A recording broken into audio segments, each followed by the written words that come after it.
बिस्मिल्लाहिर्रहमानिर्रहीम। अस्सलाम वालेकुम नाज़रीन, उम्मीद है आप खैरियत से होंगे। वेलकम करते हैं एक बार फिर आपको आपके अपने यूट्यूब चैनल दारुल हिकमत उर्दू पर एक नई वीडियो के साथ। दोस्तों, आज की हमारी वीडियो का मौजू है अतीस। दोस्तों, अतीस के मुख्तलिफ नाम हैं। हिंदी में अतीस, उर्दू में अतीस तल्ख, बंगाली में अत और गुजराती में अत्ती और इसको लातीनी में एकोनाइटम हेरोफाइलियम कहते हैं। दोस्तों, अब बात करते हैं इसकी शनाख्त की। ये एक पौधा है जो केदारनाथ और हिमालय में कमाइयों से आगे तक और शिमला और उसके आसपास और चंपा नदी के किनारे बकसरत होता है। इसका पौधा 1 से 3 फुट तक ऊंचा होता है। इसकी डंडी सीधी और पत्तेदार होती है। जड़ से इसकी शाखें निकलती हैं। इसके पत्ते 2 से 4 इंच तक चौड़े और नोकदार होते हैं। कुछ मोटे, चमकीले, ऊपर से सब्ज और नीचे से पीले रंग के होते हैं। इसमें फूल बहुत लगते हैं जो 1 से 1.5 इंच लंबे, चमकदार नीले पीले रंग के होते हैं। कुछ सब्ज रंग के बैंगनी धारी वाले होते हैं। इसमें चिकने छिलके वाले नोकदार बीज लगते हैं जो करेले के बीज से छोटे होते हैं। ऊपर से सुर्खी मायल भूरे और अंदर से दूध की तरह सफ़ेद होते हैं। जायका लेसदार और कड़वा होता है।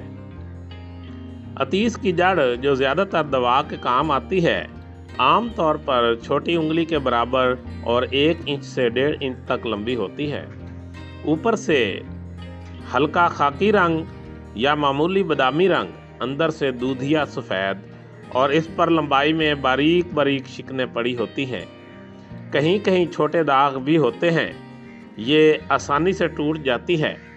आम तौर पर इसकी जड़ को अतीस कहते हैं और ये इसी नाम से पंसारियों के यहाँ फ़रोख्त होती है।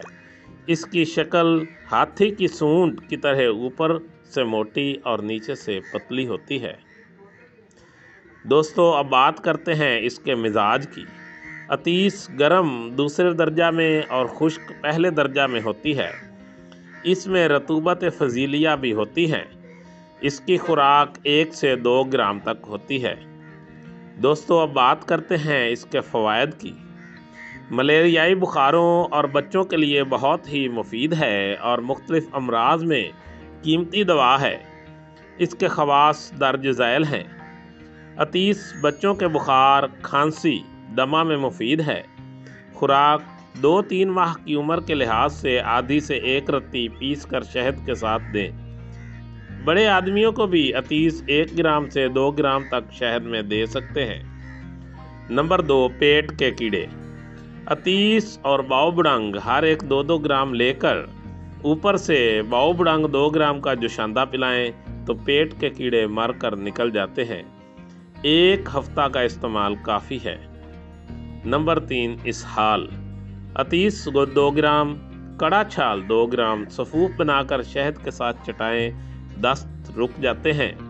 खूनी दस्तों में भी मुफीद है। मलेरिया बुखार। यह बुखार की ख़ास दवा है। ख़ास तौर पर बारी के बुखारों में ज़्यादा इस्तेमाल होती है और इससे अक्सर फ़ायदा होता है।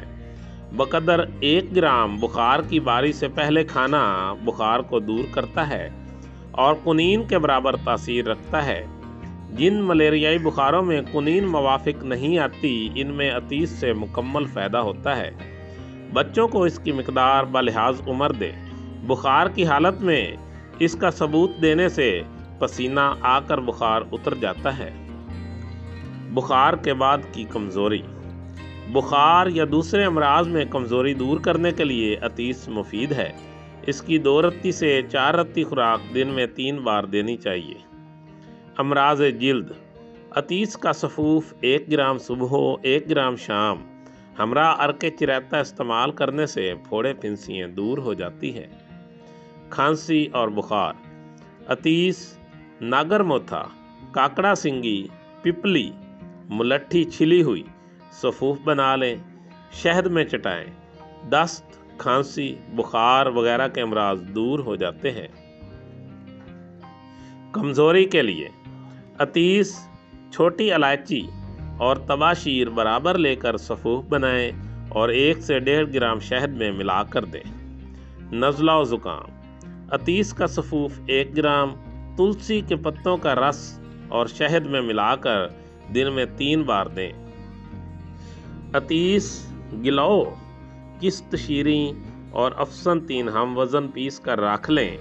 ये नुस्खा मौसमी बुखारों के लिए अज़हद मुफीद है। 1 ग्राम हमरा गुलकंद बुखार की बारी से पहले 2 खुराकें खिला दें, बुखार की बारी रुक जाएगी। मक्खी या मकड़ी का जहर मकाम मर्ज पर अतीस को पानी में पीस कर लगाने से फ़ौरन फ़ायदा होता है। बवासीर अतीस, रिसौत मुसफ़ा हर एक 2-2 ग्राम गोलियां बखदर नकूद यानी कि चने के बराबर गोलियां तैयार करें। 2 गोली सुबह, 2 दोपहर और 2 शाम को ताज़ा पानी के साथ दें और गर्म चीज़ों से परहेज़ करें। कब्ज़ हो तो 12 ग्राम छिलका इसबगोल के हमरा दूध को दें। बवासीर के लिए अज़हद मुफीद है। दोस्तों, दारुल हिकमत उर्दू यूट्यूब चैनल आपकी जिस्मानी और ज़हनी सेहत के बारे में बेहतरीन मालूमात फ़राहम करता है। अपनी सेहत के बारे में बेहतरीन मालूमात हासिल करने के लिए हमारे चैनल को सब्सक्राइब करें, वीडियो को लाइक और शेयर करें और कमेंट बॉक्स को कमेंट ज़रूर करें ताकि हम आपकी बेहतरीन आरा से आगाह रहें। खुश रहें, खुशियाँ बांटें। शुक्रिया।